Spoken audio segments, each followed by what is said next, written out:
It's almost like she worships him as a capital D deity, right? Woo! I was a little worried where you were going with capital D, so I'm happy we landed on Deity.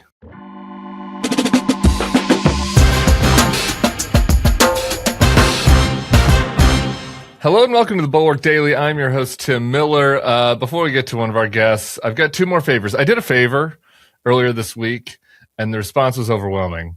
The amount of emails that Katie Britt's chief of staff has gotten about her total absence and abdication of responsibility when it comes to the children that we are keeping in detention centers, even though they're trying to self-deport. It was at least noticed. Unfortunately, Katie Britt hasn't done anything yet. She did go on Fox last night and smear Muslims, but she hasn't done anything to help the people in the detention centers yet. But hopefully that will continue. I heard from some of you that you didn't fully have the names of Fredis and Egariana and how to spell them. So I'll put them in the show notes. If people did not get a chance to contact Katie Britt's office, please do so over the weekend. My other quick favor is this podcast is going to do great in the algorithm. Okay, the algorithm loves Trump derangement syndrome. The algorithm loves my guest. The algorithm loves it when we talk about Melania having press conferences. We're going to crush, okay? When we talk to Julia Curlee about a trans woman being fired, and we talk to David Wallace-Wells about climate apocalypse, the algorithm doesn't love that serious material as much. So if you liked one of those podcasts, my favor for you this weekend is think about a friend who might like it and help expand our remit and expand our reach. The Julia Curlee podcast just knocked me on my ass. So if you would send that with a friend who you don't think listens yet, I would consider it a favor. So I appreciate you. And then now you guys, I owe y'all too. So you can ask me for a favor. All right. Today's guest, an old pal, a lawyer. He used to be a Republican. He used to be a candidate for Congress. He's a Bulwark contributor and maybe a little bit more soon. We'll be talking about that. It's the great George Conway. Hey, George. Hey, Tim. How are you? I am pretty good. I mean, all things considered. I got my wish. You know, I said all week I've been saying if the Natalie Harp discourse leads to an impromptu Melania press conference, it will all be worth it for me. Well, I was always there. You just weren't paying attention. I've always at the White House. I'm very, very busy. You know, they tore down the East Wing and now it's a military bunker and I'm in charge of that. Mr. Epstein did not introduce me to my husband. Mr. Epstein? Who is that? I do not know a Mr. Epstein. She made her first public appearance in more than a month yesterday. Last time, if you even call it an appearance, was at the World Cup final. She was announcing, it's hard to understand, we'll play it, apparently a scholarship program for young adults in foster care, which is an admirable effort. Partners on the initiative include Fox. So that leaves me a little skeptical. I don't know why. She came out at the White House, and I just want to play a little bit for you. Good afternoon. I heard you missed me. Here I am. Hi. Welcome to the White House. A warm welcome to our distinguished guests today. Mr. President, yes. My father, Mr. Knaus. Education is the one asset that can never be taken away. It is the foundation upon which confidence is built, opportunity is created, and the future is invented. Her English is not great. I know that it's important that immigrants learn English in this White House. It's an important part of the Stephen Miller, but foundation, inventant, I don't unclear what's happening there. Her English is better than your Slovenian, so I don't know what you're talking about. She might be non-lingual. She's forgotten the Slovenian and not quite learned the English. So we have a non-lingual first lady, possibly. Well, anyway, I mean, I don't criticize her I'm not going to criticize her for helping kids get educations, I guess. But the timing was kind of interesting, don't you think? The timing was interesting. And I guess I do have one criticism about the comment. There was that education is the only asset that you can't take away. That's actually not true in a free country. I mean, Donald Trump might think he can take anything that he wants from anyone, but in a free country, you have an asset. You are actually allowed to keep it no matter what. So it's just a little quibble. You sound like some kind of conservative or something. Yeah. Coming off Natalie Harp, we have more letters which we're going to discuss, but, we all speculated that Melania was not going to like these stories, none too much. I don't know what she's doing the rest of the time. Maybe just surgery. I don't. Where is she? It's not like she has no one knows where spotted. she is. Has she been in New York or has she been in Florida? I don't know. We don't really know.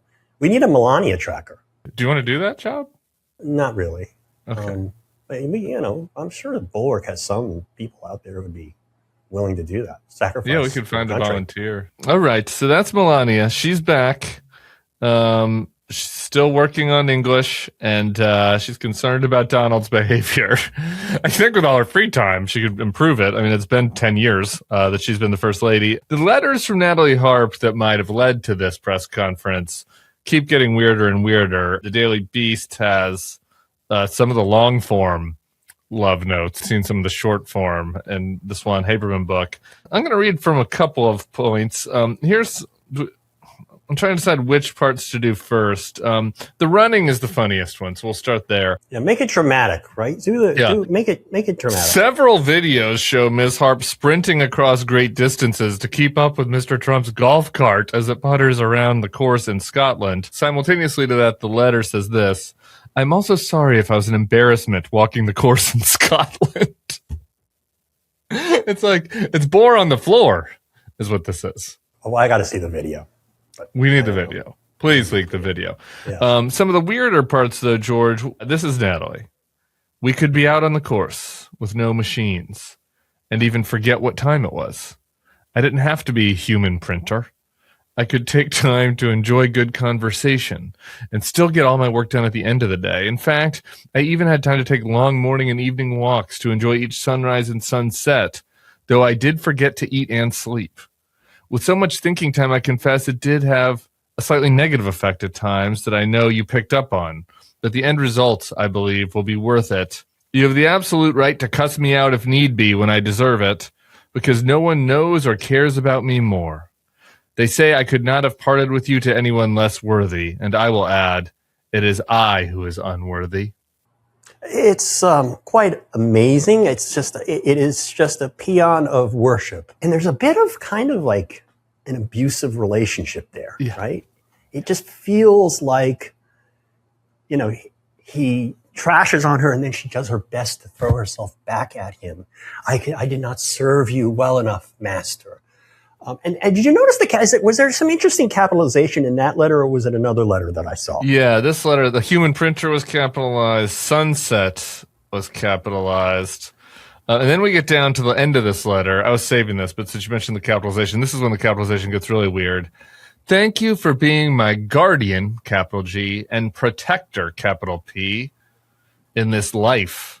That's what I wanted to use this card for. When you saw me at the cash register, capital CR, and once again did what you didn't have to and gifted me with mementos of this trip of a lifetime, a coming, capital C, of age, capital A, I will return a better person." It's almost like she worships him as a capital D deity, right? Woo! I was a little worried where you were going with capital D, so I'm happy we landed on deity. Keep going. That went over my head. Capital P, protector.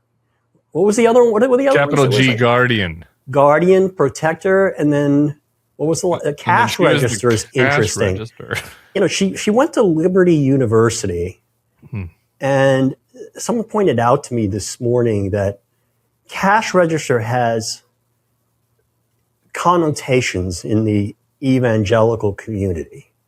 Really? Cash register is a term that is used to describe people who treat the Lord as a kind of deposit institution where you do not good things so that you can get your, Lord, won't you buy me a Mercedes-Benz at the end of the day? But it's usually, I think it's supposed to be critical of that mode of worship or belief. But she's calling him the cash register? Is that the context me there? At the cash register. I guess Trump probably just got her like a fucking little doily from the Scotland, golf courses pro shop. Like he so got her sweet some of him. like Scotland socks, maybe, or like a golf tee ball that is inscripted with the course name, and that was for her a memento of a lifetime, capital L, and a coming of age, capital C. Coming of age, coming of the Lord Donald Trump. It's weird. I spoke to somebody who covers the White House, who was like, it's the type of situation where you remember the old stories about Trump where he would do the thing like a guy would come into his office in Trump Tower that he knew was having an affair, and then he'd like call his wife and put him on speakerphone and like say things like cryptically to kind of like embarrass him and scare him, to manipulate, to torture him, humiliate him.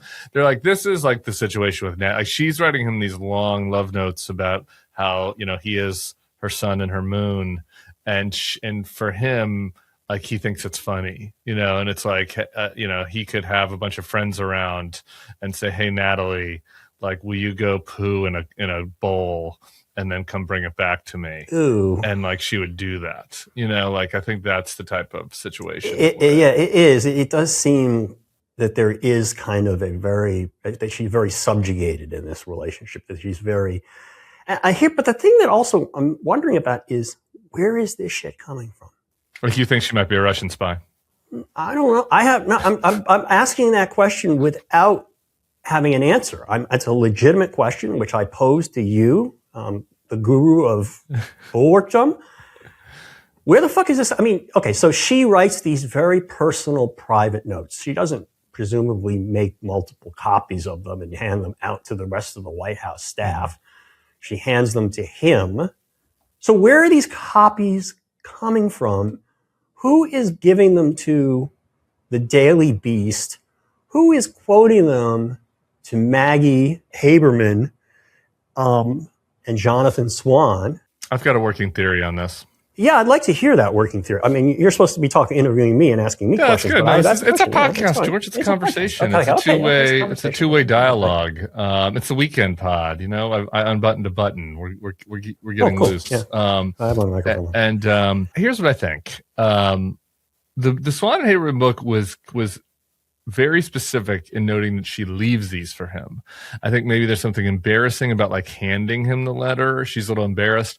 Maybe she knows somewhere in her subconscious that he's not reading them.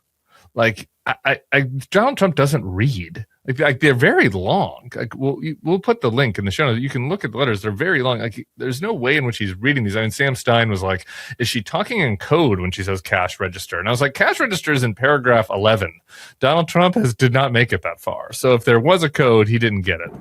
OneSkin is nothing like your typical skincare brand, and that's why I keep coming back to them. Most anti-aging skincare is built to react to smooth over lines and wrinkles after they show up. OneSkin started somewhere different, working to address how skin ages in the first place. Founded by 4 PhD longevity scientists, they studied skin at the cellular level and found that visible skin aging starts deeper when certain cells stop working the way they should, and that begins affecting the healthy cells around them. So they engineered OS1, their proprietary peptide, to work with skin's biology, targeting those dysfunctional cells instead of just sitting on the surface.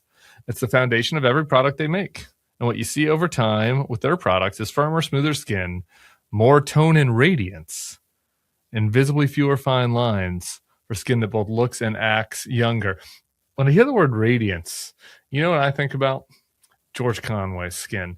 Let me tell you, you can go back in the archives, all right? Before George Conway started doing George Conway Explains It All with Sarah Longwell, go find the very first episode, okay?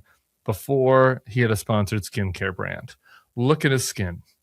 Now, fast forward to today's episode and look at his skin. Unbelievable. He's glowing. Okay. Straight men of any age, get on it. Start moisturizing. All right. It works miracles. And our friends at OneSkin are the miracle workers. Born from over 10 years of longevity research, OneSkin is helping you unlock your healthiest skin now and as you age.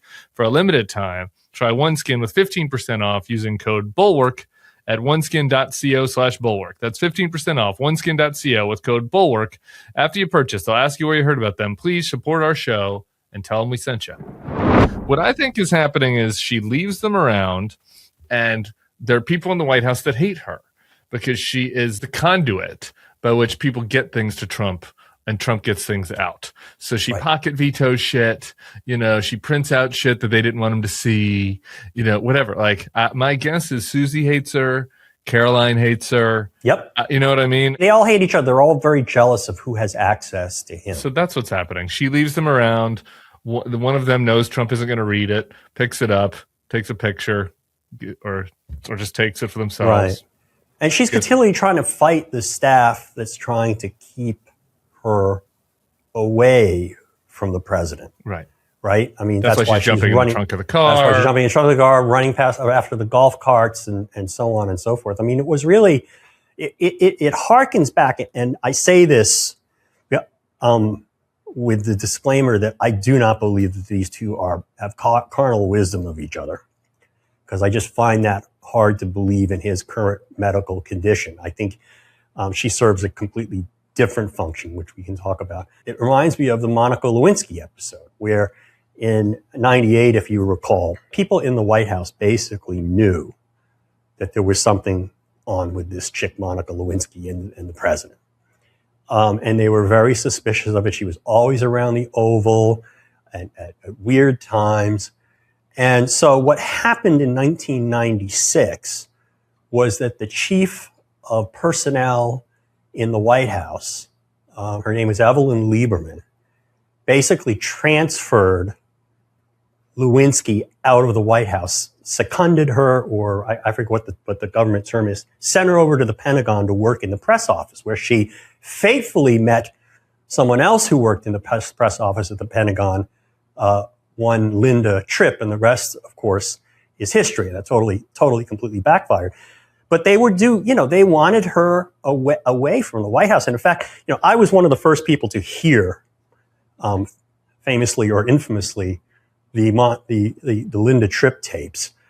And one of the things that's on those tapes is her bitching to Linda about how all the people in the White House wanted to get rid of her and finally succeeded in getting rid of her. And there's a little bit of that flavor here. Yeah. Yeah. A No, you lot of shared that the tweet, flavor. which I did not remember this. You lived this. I was a child. And so I don't remember this phrase. This is Don Van Natta, great guy, ended up being a sports reporter, but he had the scoop that Clinton wore a tie that Lewinsky had given him to a press conference as like a secret message to her to like behave during the grand jury testimony or something. Yeah, that was a great story. Don and I are now friends, even though he outed me as one of the elves who wrote the Paula Jones brief, he and Jill Abramson, and on the front page of the New York Times, which got me in a lot of people at my law firm weren't real happy about that at the time. People being unhappy with you, colleagues, it seems like that's a running story of your life, though. So I don't know. Yeah, absolutely. I found Linda Tripp, her lawyer. I never spoken to Linda Tripp, but I found Linda Tripp, her lawyer, and Linda Tripp's lawyer had to produce these tapes basically I think it was January 16, 1998, the day before Clinton's deposition. And so we're sitting in this lawyer's apartment because he needed to listen to the tapes to make sure he knew what was being produced to the government. We started listening to these tapes. And the thing I remember distinctly, I was eating a blueberry donut on the guy's living room table, and he's playing these cassette tapes on his stereo. And Linda is talking to Monica. Monica is bitching about how Evelyn Lieberman had her transferred out of the White House to the Pentagon, so she couldn't see the Big Creep, which was her nickname for Clinton. The Big Creep? The Big Creep was her nickname for Clinton, the Big Creep. And then Monica tells a story to Linda about how she gets back into the White House one Saturday or Sunday. And what used to happen, and this was in the Star Report, was that she would show up at the Northwest Gate early on a Saturday or Sunday morning, and everybody with the Secret Service, they'd let her in because she was authorized. Clinton put her on the visiting list, and then they would watch the little dot on their screens that showed where the president was. The little dot would go down to the Oval Office for their assignment or whatever they were doing. But anyway, she tells the story of the one Saturday or Sunday she did this, and she's bitching to Linda Tripp about how she was bitching to Clinton about they transferred me out of the White House to keep me away from you. And he said, I'm sorry. This was 96. They felt they needed to do this because he's running for re-election. Yeah. And Clinton saying, I'm sorry they did that to you. I promise I'm going to get you back here after the election. And Monica's told Linda, oh, thank you. That's great. I said to the president, can I come back as assistant to the president for blowjobs? And it was. So, given your expertise in this area, you said something that piqued my interest, which was you don't think they have carnal interest. I don't think she's serving another purpose. What purpose do you think she is serving him? Ego management? Yes, ego management, but in the extreme. I mean, I think that's what she did. She helped keep him sane during the criminal trial in 24. And that's how we all got to know Natalie Harp for the first time. She was there in the courtroom every day. I was in the courtroom in the back with Norm Eisen and the gang, and we're watching these proceedings, and they would come in every day. And she would print stuff out. At one point, she printed stuff out about me, and Boris Epstein handed the stuff about me to for some reason, Caitlin Collins. But that's how we got to know her. And what she did was she printed stuff out to bring his spirits up. When somebody said, oh, he's so good, he's so smart, he's going to win the case. That's what she does. He lives in his own little world at this point, right? He says all these things like, on the podcast with Cohen last night, he says all these things that are just completely untrue, like completely fanciful, like Iran was 2 weeks away from a nuclear weapon. I would win by 25% today if I ran for re-election. All these things are just, he actually, I think, has gotten to the point where he has convinced himself of his lies, which is what happens with malignant narcissists, narcissistic sociopaths, is gradually they just begin to believe their own bullshit because the truth is too painful for them. And that is the function that she serves, is to indulge his fantasy world where he lives apart from reality. And that is the significance of Natalie Hart. And that is the danger of Natalie Hart, is she is the ultimate enabler of his psychosis. I mean, he is psychotic at this point. He is not perceiving reality the way reality should be perceived. I think he really does believe this is the renaissance of the American economy, that we are going to control the Strait of Hormuz very soon, and it's going to become the 51st state. I guess, I don't know if water can become a state. And that's her function, is to make, she's enabling and extending his psychosis, which is kind of a bad thing to have. Also sounds a little nice, though. I don't know. I mean, if Katie or Ansley or Jason were telling me that, they're unworthy, that I'm their guardian, that I'm wonderful. Yeah. I would love that. I mean, nobody does that to me. Of course. I know, but that's the thing is, and he desperately needs that because he is such an extreme narcissist. And it reminds me of, and I should write a blog post about this. I'm restarting my Substack. There's a writer named, famous psychologist named Eric Fromm, who talked about malignant narcissists like Trump. I mean, the great evil people of history were malignant narcissists. And they're basically says they tip into psychosis. They're basically psychotic because they want to believe the fantasy world in which they control everything and everything is about them. And that's where Trump has always been headed. And I think at this point, he has, he's not even close to reality. He's, and that's just a scary thing. And we just, and that's the thing that a little bothers me about the Natalie Harp episode, is that people are treating this as a debate about whether it's a low blow by the Democrats, a low blow by Ossoff, and we're really talking about, we're maligning a poor young woman, and we're talking about this on basis of whether or not they are having sex, when in fact, I think JV wrote it the other day that would be better if they were just having sex, because it would just be, at least you could understand that. At least it's in the realm of normal human comprehension. But this is psychotic on both sides. She worships him as some kind of deity, and he sucks that up and is, so to speak, using her as a tool to create and maintain his own fragile reality that is being tested each and every day throughout the world and in reality. We're going to get back to Michael Cohen, but you mentioned your work in the 90s, and I think let's just be 90s Republicans for a second. Like, whatever, we were that. A couple of news stories happening this week with this party. The debt officially hit $40 trillion on Wednesday. A new high watermark. The national debt has grown by $11.6 trillion during Trump's 2 non-consecutive terms, more than any other president in history. At $20 trillion, he said it was catastrophic for the country. It needed to be resolved. He was going to fix that in 2016. And then famously, Elon Musk came in this time talking about how big of a catastrophe this was, and how he was. And then balance the budget. Yeah, he used to be the one man to fix it.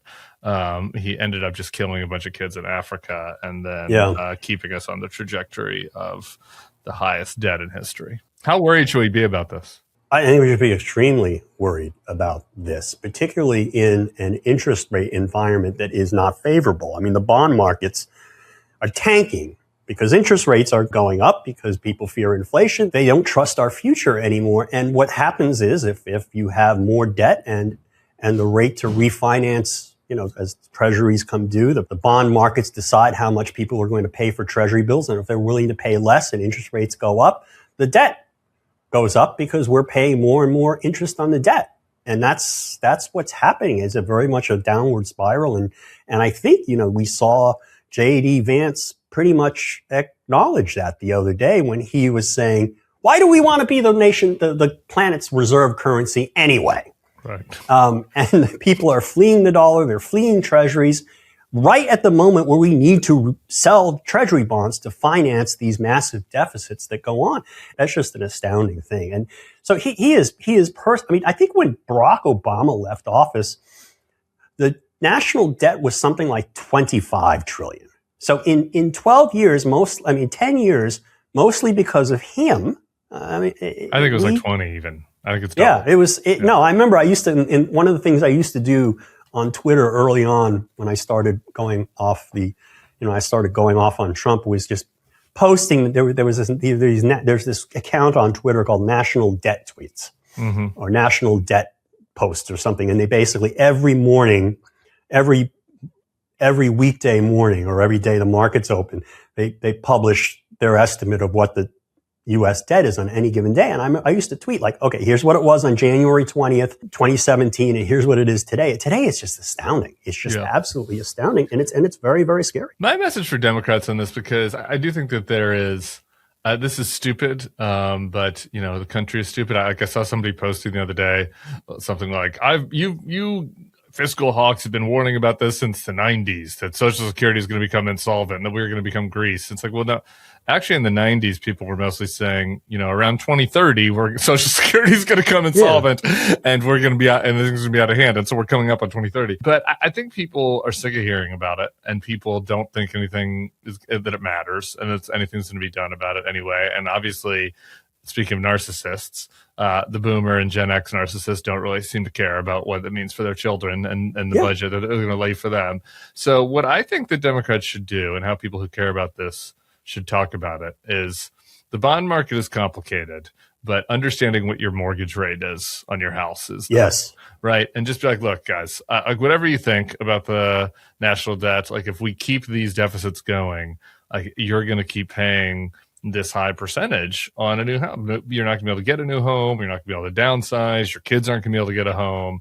Like it is directly tied to the housing crisis. And I think that's probably the best way to maybe have a breakthrough. Yeah, I think that's right. I think somebody has to start taking responsibility for this, and neither party has done that over the years. First of all, Republicans really didn't mean it. All they meant was to cut. They want to cut the budget when a Democrat is president, and then they want to cut taxes for their friends when a Republican is president. And then when any responsible person, including so there used to be people who really did believe in fiscal responsibility in the Republican Party.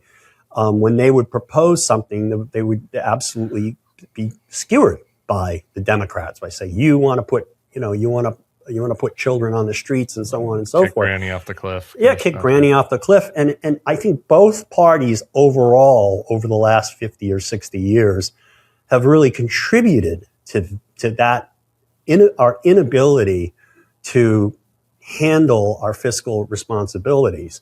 I would say the one time in the 90s, when you talk about the 90s, that was the one time where we actually balanced the budget or came close to it, or we actually achieved some level of fiscal responsibility. Yeah, but that was because of, well, no, it was really because of the peace dividend, right? Because the collapse of the Soviet Union meant we had to spend less. We didn't have to try to have a 600 ship navy like Ronald Reagan wanted to, and we cut military spending because we didn't need to have as much, and all of a sudden we had pretty much a balanced budget, but we couldn't stick to that. And the Republicans deserve every bit as much criticism, more than that, as the Democrats. You look at the spending, the outlays versus taxing for the two Trump administrations. It's just completely out of whack. Biden was fiscally responsible compared to Trump, and he had to deal with COVID too. So it's. Hey guys, tickets for the Good Fight Tour headed to ACC country. They are live for everybody. So let's go hang out, be together. The tickets are available at thebulwark.com/events. Sarah, JBL, Sam, and I will be coming to Columbia, Charlotte, and Atlanta on October 16th, 18th, and 20th, respectively. We'll bring some other Bulwark friends with us as well. That Columbia show is going to sell out fast, baby. It's a small venue. We're going hipster. It's indie. It's like seeing a big band go back to the small club. And we're going to be partying. It's a Friday night, South Carolina. So if you want to go there, get your tickets today. Check out thebulwark.com/events to see what other Bulwark friends are bringing to your city and other details. Hope to see you there. I want to also talk about the wall might be down, but Soviet beef pricing is coming to America. Trump leaded this morning. For the next 90 days, the United States will allow up to 300,000 metric tons of product for ground beef to be imported with no quota tariff. We have a commitment that this beef will be sold at 25% below current market prices. I should note that the tariff is 26%. So that's an interesting number, that this beef is going to be 25% below. Is it going to be because the tariffs make things more expensive, or is he going to undercut the ranchers who are working in this country with this foreign beef by pricing? I don't know. I think what he's going to end up. I never understood Trump mathematics, and I don't think the banks that ended up being claimants in bankruptcies for the Trump casinos understood Trump math either. But I think at the end of the day, he's going to claim that he cut beef prices by 600%. That's what I think he's going to do. Yeah, that sounds right. Kind of like the pharmaceuticals. Yeah, he is very socialist. Yes. He's our most socialist president. Yes. And the types of this is just the one example, the cutting of the beef prices. But if you just go through, the most obvious examples is the taking, stakes in Intel, et cetera. But, we have the secret police on the street, across the board. It's trying to determine whether or not media mergers should go through, taking tributes, bullying executives into doing what he wants, or else he's going to punish them with tariffs. Taking credit for their successes when they decide to build a new factory or create more jobs. He says, that was me, I did that. It's frustrating for them to be using this moment to be like the Democrats are communists when he's running the most kind of state-run, Cold War style socialist government we've ever had. This is why I always believe that people were right when they said, when politics isn't necessarily right to left. It really is more of a circle where the right and the left, the far right and the far left, meet at the top of the circle or the bottom of the circle, however you may see it. And that's all right. He's doing things that if President AOC or President Bernie Sanders even thought about it, even mused about it, the right would go batshit, and we'd be listening to people would be listening to Fox News go on and on with hammers and sickles and whatnot for weeks. But if the leader, if our leader our great leader does it, our great orange leader does it, it's okay. An interesting little, just small item of resistance that was happening against the great communist leader happened a couple weeks ago, and it came from Judge Box of Wine, Judge Janine. This was when Trump was trying to order that an Olympian be put into a gulag because Trump imagined that he was the one that sabotaged his great reflecting pool, and Judge Pirro, or now Janine Pirro, not a judge anymore. It's kind of I still like to call her judge, kind of in the Judge Judy sense. I like Judge Box of Wine the best. Judge Box of Wine. Although she came in with Judge Box, she came in as Judge Box of Documents apparently. Yeah, which was impressive. I mean, this do we know what is the latest with this? Do you have any thoughts on that? I haven't followed since the dismissal. Yeah. I mean, I think that there's litigation about whether or not the dismissal should be with prejudice. The government sua sponte, or on its own, made a motion to dismiss the indictment without prejudice, which the lawyers for the Olympian thought was unfair, because that means that theoretically someday, if Trump found a new U.S. attorney, or this guy could be charged again for the same bullshit. And since the government is essentially admitting that the case was bullshit, the dismissal should be with prejudice. I think an argument that's very, very strong. Other than that, I really have heard, and there was some tweeting, I think, or some truth socialing where Trump was suggesting that the U.S. Attorney's Office have another go at the guy, which is just insane. Where are you at on just the Blanche DOJ and kind of fear level? I'm always grappling with this on the revenge part of this administration, which contains like everything in this administration, like one part malice, one part like clownish incompetence. And I feel like the revenge program has been more like 9 parts clownish incompetence, 1 part malice. Like the seashells, like they know everyone is walking free. Barack Obama, Jacob Fry, Tim Walz, Sandwich Guy, Letitia James, Comey, everyone walks Comey. free still. Everybody, the only person they caught that they got was Bolton, but that investigation actually began during the Biden administration. Correct. So, and they were just like, what luck they got in there. And they're like, oh, shit. Right. I mean, and somebody on the list already did something bad. Yeah, he did something, but what he did was he wrote notes and kept his own personal diary that contained classified information or references to classified information. These guys are really running a tight ship on that, I bet. Right. The guy, right. So the guy who actually took boxes of documents, like tons of documents, a room full of documents, to his personal club in South Florida, and then hid them from the FBI, had his lawyers lie to the FBI about the documents and move them, and tried to destroy camera footage of the moving and the concealing of the documents. He's the president of the United States who basically encourages this prosecution. It's so. My guess is the printer has some classified documents that she's not been handling appropriately. I mean, the additional reporting Maggie did was, since the book was like, one of the other reasons that there were concerns about her is that Trump's taking world leader calls and sensitive calls on speakerphone, and she's just there. She didn't have a full background check. So. Right. Yeah, and that's the other thing about that is like, how do you refuse?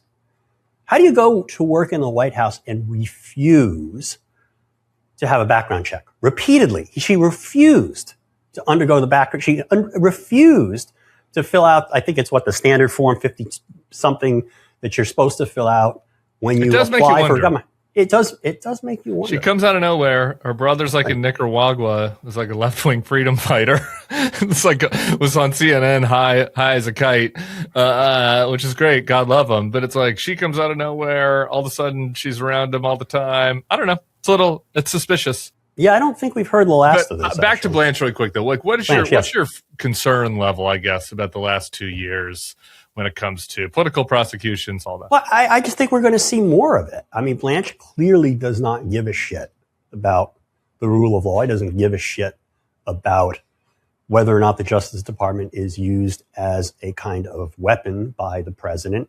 He basically is openly declaring that he will do whatever the president wants. Now, he's right in the sense that the president is the ultimate, executive, and I don't think you have to believe in the unitary executive theory that gets liberals all excited to believe that, at the end of the day, the president is responsible for what the Justice Department does and does not do. But one of the things the Justice Department has to do is to provide justice and to lead to justice. And part of that process, in order to act as the enforcer of the laws, you have to show that you're enforcing them fairly. And he is not capable. He does not want that to happen. I mean, I think the fundamental problem isn't that we have a unitary executive theory that has run amok. It's really the fact that we have an executive who doesn't believe in obeying his oath of office and doesn't believe in the law and doesn't believe in the Constitution and doesn't believe in government as anything but a weapon to boost his own finances and ego. So that's the fundamental problem. And Blanche, the fundamental problem with Blanche is he's good with that. He's absolutely good with that because he wants whatever he wants, which is to be Attorney General of the United States, to be important, to be powerful, something he never was. He was just sort of a middling former assistant United States attorney with a not so, mediocre criminal law practice until he met Donald Trump, and now he's Attorney General of the United States. And so that's what happens with these kakistocracies, is that mediocre people rise to great power because they are willing to do what it takes to satisfy the whims of an exalted sociopathic leader. And that's classic authoritarianism, and that's Blanche fits right into that. Yeah. What's your level of alarm about the 2028? The thing that has me the most alarmed right now that the Blanche ties into is just, you look at the power ministries and it's like you got Blanche, Cash, and Hegseth. And it's pretty strange that Hegseth and Cash are the two that haven't been fired. You kind of look at the incompetent people, they've been pushed out of other areas, but not there. And man, I don't know. That's the one thing that has my spidey sense tingling a little bit, besides the bunker he's building at the White House. Just that, like, he has his most loyal hackish people at Justice Defense. Yeah, and I think that's right. And I think that I think he's going to pull some shit before 20, actually this year, in conjunction with the off-year elections. And I think he's going to pull some shit in 2028. I mean, this man who launched an insurrection in 2021. I agree with you. I'm very worried about it. And what worries me most about it is there is, and I think the Democrats are going to do well in the midterms, but there is just sort of this lethargy, this sort of acceptance of our fate among people who consider themselves as opposing Trump. And you see it everywhere. It's just like, well, we can't do anything about Trump. We should be worrying about affordability. It's like, well, how are you going to do that when this guy is starting wars that raise the price of gasoline and imposing tariffs that raise the price of consumer goods and food? And they want to pretend that Trump doesn't exist because they feel that he's convinced them that they can't do anything about him. There's this kind of learned helplessness, is what psychologists would call it. And, we have reached, because of that learned helplessness, we reached this kind of, again, what psychologists would call a malignant normality, where we're accepting things. We're accepting like a Watergate scandal, scandal every week. He does something that's just incredibly, that would be paralyzing of an administration for a month or two, or month, or end of the administration. But it's just, it's Tuesday. There's been some conversation about Resistance One figures falling on hard times. Michael Avenatti went to jail. I want to get into that broader discourse, but there was a particular example of this that you've already mentioned, which is the current president going on to Michael Cohen's radio show. Before the last presidential election, he said that Cohen said that if Trump ever returned to the White House, he would change his name and flee the country. He's called Trump a racist, con man, everything. But yet last night he played "Why Can't We Be Friends" by War, and then welcomed Donald Trump to the show. And I want to play a couple clips of Cohen. You and I have obviously traveled a pretty rocky road together. You remember, do you remember, sir, when I went on CNN with Brianna Keeler and she told me that you were underwater in the polls and I responded with those famous 2 words, says who? So maybe what we should do is then have a press conference and literally put out all of the accomplishments, because what's happening, boss, you remember when I was by your side? It's kind of like a fascist Uncle Rico situation. I mean, I got to say, they outdid Saturday Night Live there. You should, particularly with the lead-in and the sycophancy, it was a parody of itself. I will say this also at the same time, while it was amusing, the absurdity of the suck-uppery and then the lead-in, where Cohen made it all about himself. It's not about the country, about what Donald Trump is doing to the country. It's about the last 10 years of about his relationship, his personal relationship with Donald Trump. And now you get to see the reconciliation. It was all about him. Very, very narcissistic.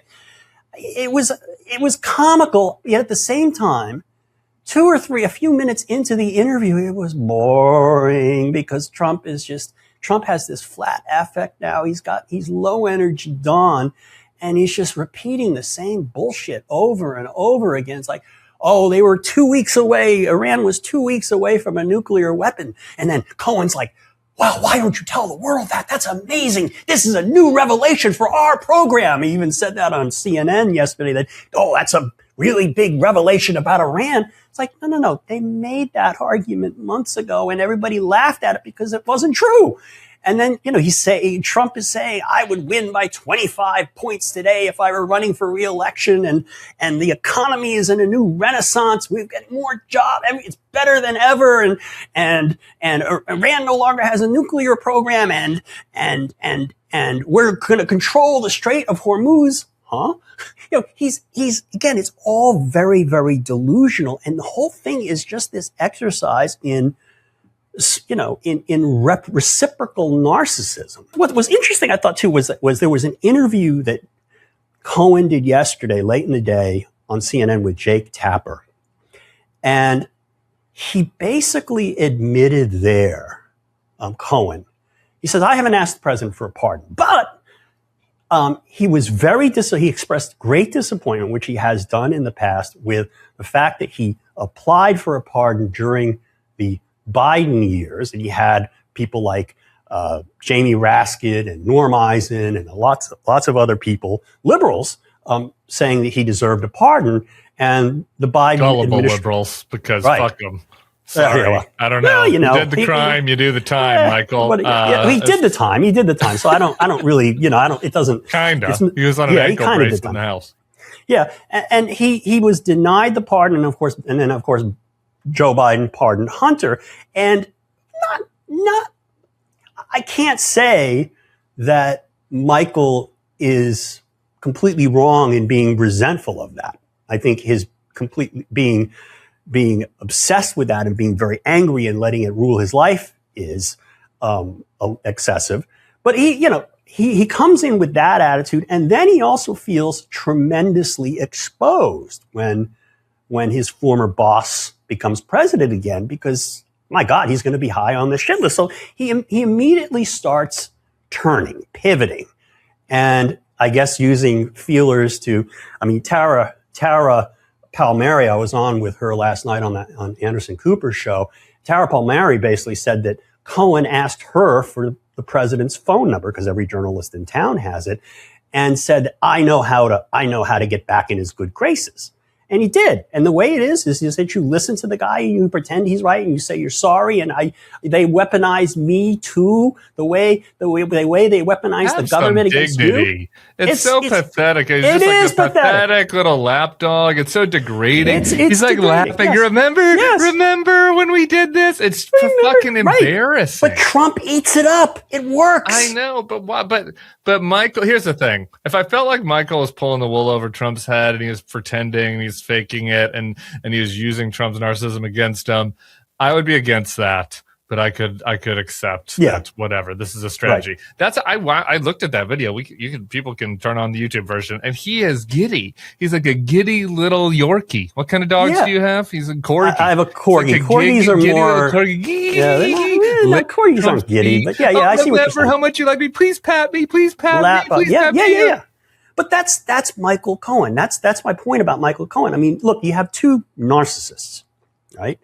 Trump is the most extreme narcissist you will ever imagine, and he is a malignant narcissist because he's a sociopath and he wants to destroy everything deep down psychologically. He's a very, very dangerous man. Michael Cohen is just your run-of-the-mill, ne'er-do-well narcissist. Idiot. Who just wants to be in the thick of things, just feels that he's never gotten his just desserts, and he's just looking for a home. He wants somebody to love him. He is like that puppy dog that you just described that needs to be loved. And that's, to me, that is pathetic. It makes me feel sorry for Michael in a way that I could never possibly feel sorry for Donald Trump. And I'll tell you a story, which I mentioned last night on CNN, which is he's looking for affirmation wherever he can get it, this guy, Cohen, right? He didn't get enough affirmation from the left. He got a show on the Midas Touch Network. Well, I don't know. He did pretty good. He did, but it wasn't enough for him. And now he's looking for affirmation. He's looking for affirmation wherever he can get it. I'll give you an example. And I don't say this. I like Michael in the sense that I feel sorry for him and I don't have anything against him. He's always been nice to me. So looking at it from that narrow perspective, I don't want to go out and dump on Michael. But here's a funny story. I had my ill-fated run for Congress earlier this year, and we announced it on January 6th, and it was, Michael kept contacting me, and he wanted to help my campaign. He said, let's go out for coffee, let's walk the streets together, people like me on the East Side, they'll see you, and I can help you, and it sort of amazed me because I remember getting off the phone with him, and then I'm looking at my phone and I'm seeing some kind of alert for a news story that says that Michael Cohen is now claiming that he was pressured into giving the testimony at the Stormy Daniels trial. And I was like, what is going on here? And I didn't think he could really help me among, politically.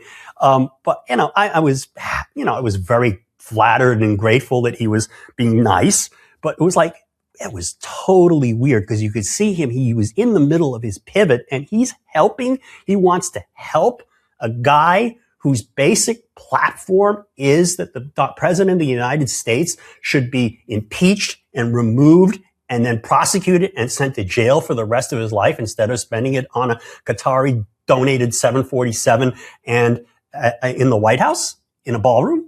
Yeah, I mean, he just wants attention. It's sad. It's a pathetic situation. Would you do this? How would you handle this? I don't know. If hypothetically, let's say, kind of a anti-Trump, pro-democracy YouTube channel provided you a show in the future, would you be interested in having the president on? Oh, absolutely. And I was ready to say that last night, but it didn't on Anderson's show. But the conversation didn't get there. But I wanted to say to the president of the United States, look, I expect to be starting up a new podcast with something like what you just described. Maybe. I don't know where it would be. I don't know what kind of organization there would be that would have such a podcast. I don't know. And I would love to have President Donald J. Trump as my first guest. I have to say, are you going to spend the time reminiscing about all the good times you had together? Oh my God, about the E. Jean Carroll case. And I love talking about the psychological aspect of things. I've become kind of an amateur psychologist. I love to talk about the Montreal cognitive assessment test, the one that he keeps taking and the nature of it with him and ask him why he's been taking that so many times. And of course, we would talk about Natalie Harp and the important functions that she serves with him. And I agree, Mr. President, it's crazy that they're saying that you are having sex with her. We know that couldn't possibly be true. Medically.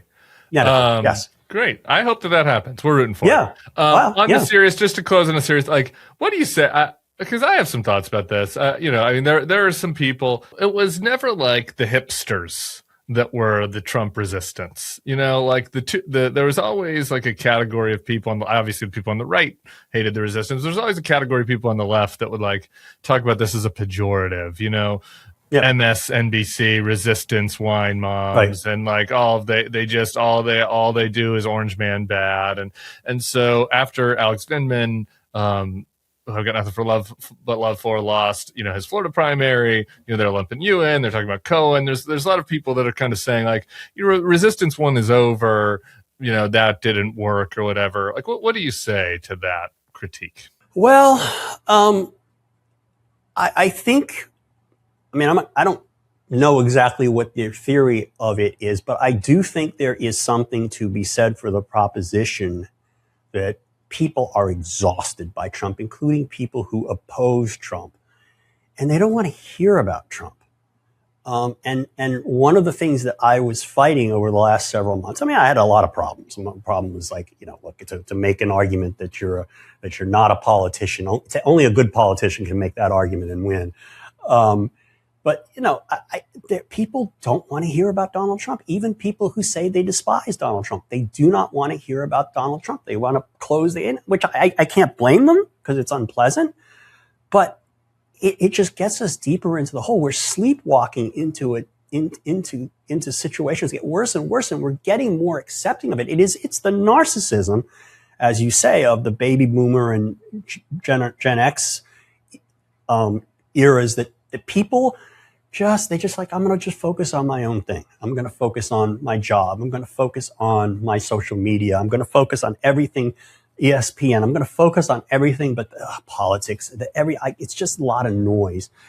And that's very, very dangerous to our democracy. And that is actually what scares me more than having Kash Patel and Pete Hegseth in the power ministries, as you described. The apathy, complete lack of historical perspective that we are at a stage in our democracy of decline. That people don't want to face up to that, and that people want to turn away from that and don't want to engage in the kind of collective action that's necessary to turn things around. That, to me, is the most dangerous thing about the current moment. I agree with the danger, but it's a weekend, so I'm going to end on a positive. You want a positive? Okay, positive, yes. Here's what I think about this discourse. I think that some of it is silly social media talk and it's personal jealousies and beefs and whatever. And I think there are two good things that have happened and are happening. Number one, to all of the resistance folks out there, to the Women's March, to the No Kings people, if you're guiding North Star the last decade was the orange man is bad, and that's the most important thing that faces the country right now, you were correct. Yes. You keep being proven correct. Yes. Every time, everybody who thinks that is proven correct. Anyone that makes fun of that, if you go back to 2016 and you find like the most caricatured, outlandish, kind of, you almost want to roll your eyes at it, op-ed or commentary piece about what was going to happen if Donald Trump becomes president. It's been 50 times worse. It's been worse. That has been totally vindicated. So I think everyone who's involved at all in any resistance, whatever number we're on, should feel vindicated about it. Absolutely. And eventually we'll win. Absolutely. I think I agree with you simultaneously to that, I think it's totally rational for Democratic voters in a primary to look at Donald Trump having won a second time and think we need to do new shit. And I don't think that's bad either. I think that's how both those things can live together harmoniously, that there is a continued fight against Donald Trump that we need people like George and others for over the next 2 years. And also the Democratic Party needs to kind of assess how it got into a place that voters wanted him again and maybe try new strategies, both those things are true. And I don't think that they need to live in conflict with one another. Yeah. That's right. I don't want to go all JV last on everybody. Okay. But what I just said and what you just said, I think actually coexist. Because we need more of it. Actually, we need more people that are doing that are engaged. And it may well be that things have to get worse before they get better. Yeah. And I've felt that for a very long time. But the problem is we're so far beyond the moment where I thought everything would turn around and people will say, basta. We'll end on basta. Basta. George Conway. Tim We Miller. appreciate you. I think we'll be hearing more from you soon. We'll see how that goes. Everybody we else, will. enjoy your August weekend.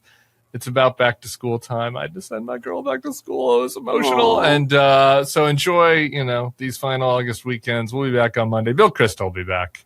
So all will be warm on Monday. We'll see you all then. Okay, bye. Bye, everybody.